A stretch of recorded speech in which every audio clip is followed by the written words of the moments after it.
আমি এই সাউবাড়ির পুজোর একজন। এই পুজোটা 7 জন শরিক মিলে করেন। সেই 7 জন শরিকের ভেতর এক শরিক হচ্ছি আমরা। এই পুজো কিন্তু 133 বছরে পা দিয়েছে। এইটা 133 বছর।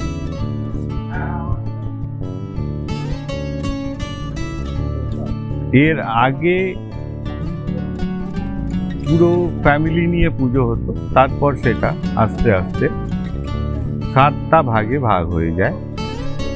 7 জন পরপর পুজো করে, এক একজনের পালা পড়ে 7 বছর ধরে।